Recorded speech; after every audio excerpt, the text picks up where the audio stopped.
বিগত বেশ কয়েক মাস ধরে হিমাচল প্রদেশে প্রাকৃতিক দুর্যোগ চলছে। বিশেষ করে ভয়ানক পরিস্থিতির মধ্যে গোটা প্রদেশের অবস্থা রীতিমতো শোচনীয়। এই অবস্থায় দাঁড়িয়ে ভারতবর্ষের কেন্দ্রের সরকার থেকে শুরু করে বিভিন্ন রাজ্যের সরকারগুলো হিমাচল প্রদেশের পাশে যথাসাধ্যভাবে দাঁড়াচ্ছে। একই রকমভাবে আজ ত্রিপুরা রাজ্যের শাসক শিবির বিজেপি দলের প্রদেশ কমিটির উদ্যোগে আনুমানিক অর্ধ কোটি টাকার ত্রাণ সামগ্রী পাঠানো হয়েছে হিমাচল প্রদেশের উদ্দেশ্যে।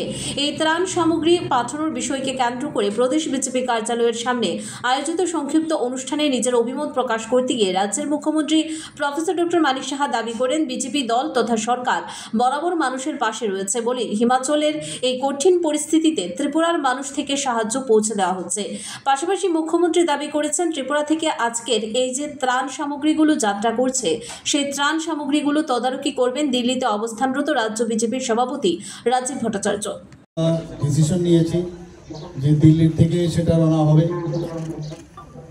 তো সেই অনুযায়ী আজকে আমরা আমাদের ত্রিপুরা প্রদেশের মাননীয় সভাপতি শ্রী রাজীব ভট্টাচার্য মহোদয় এখন দিল্লিতে আছেন, তাই ওনাকে আমি বললাম যে আপনি ওখানে থাকবেন এবং সেখান থেকে আপনি ফ্ল্যাগ অফ করবেন এবং আমরা এখানে থাকবো।